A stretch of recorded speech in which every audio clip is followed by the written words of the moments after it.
Bom dia, gente. This is Frederick from Portugal.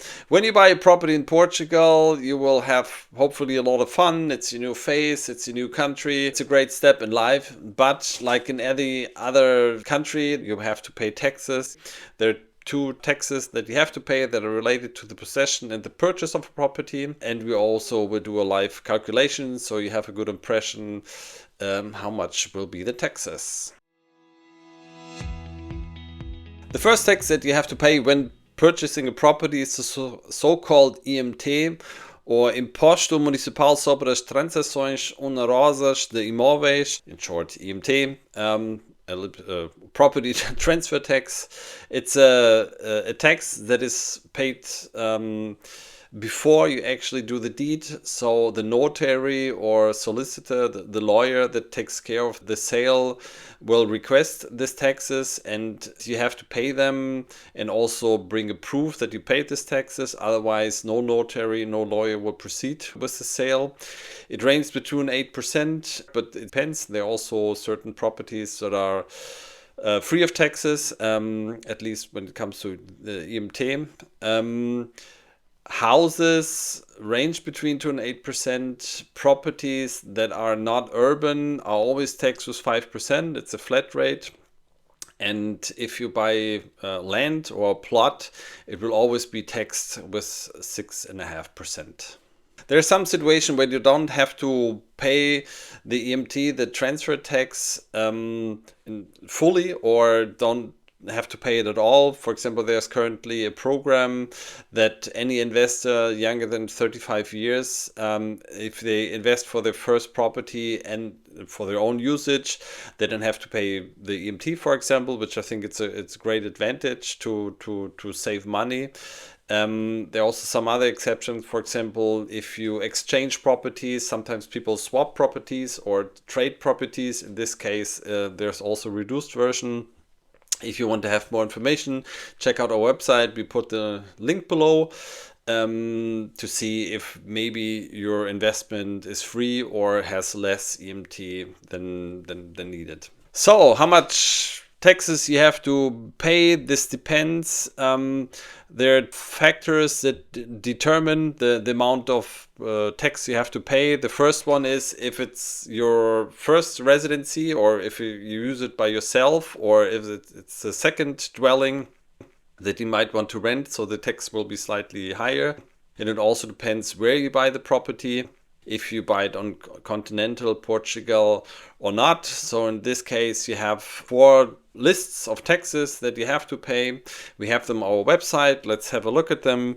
So for example, if you buy in continental Portugal, and if it's for your own usage, you don't have to pay any EMT. If you invest until 101,917 euros, the tax rate is 0%. If you invest up to 139,412, for example, you pay 2%, and so on. There is always a certain amount that is subtracted. So if you, for example, purchased a property, we can even do the calculation here.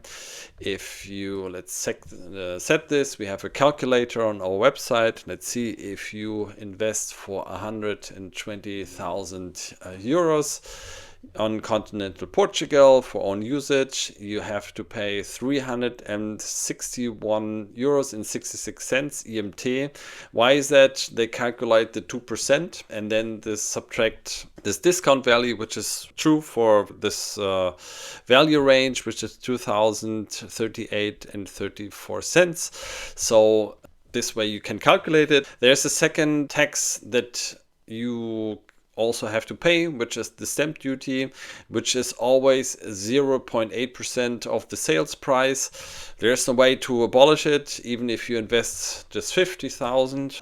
So you can see you pay 0% of EMT tax. So the total tax that you pay to make the deed possible is in this case 400 euros. Let's try something else. Let's just add here is 0, so the sales price is 500,000 euros. In this case, you would pay 26,809 euros of EMT tax, around 4,000 euros of stamp duty, so a total of 30,809 euros, which is roughly 6%. So always check before you buy. You can do this also up front. We have all the four combinations on our website, so you can see the lists, and you can certainly also calculate the EMT on our website to check up front how much you will pay. The second tax that you have to pay in Portugal, the tax is paid by the person or the owner that is the owner of the property on the 31st of December. So it doesn't really matter how many days you own the property. For the finances, it's important who owns the property at the end of the year. If you want, you can negotiate that the seller maybe pays a part of the EME. But it's usually not a very high value that you have to pay. There are two things that you need to calculate the EME. The first one is a coefficient that is based on the location of the property. You have to see what is the district, the municipality, how many children do you have, if it's in continental or the islands, continental Portugal. And then you receive a coefficient that is between 0.3 and 0.45. And this coefficient is multiplied with the tax value of the property, the valor patrimonial tributario. This is not the sales value. It's a value that was defined, and it's a value you can find in the caneta predial. Again, this is something you can also check up front if you have a question. And what you do is you find the coefficient for the area, you multiply it, and then you have the yearly tax. It's straightforward. You can do it on our website. We have a calculator if you don't know the coefficient. If you want to do a quick job, you always take the highest one, the 0.45. If you want to make sure, check the documents, and then you can define your EME. These were the taxes that you have to pay when it comes to the property, the EMT, the stamp duty, and also the EME. If you have questions, send us a message. You can also leave a comment. We're happy to answer. If you like the video, please leave us a thumb up and follow us. And don't forget, stop surviving, start living. See you in Portugal.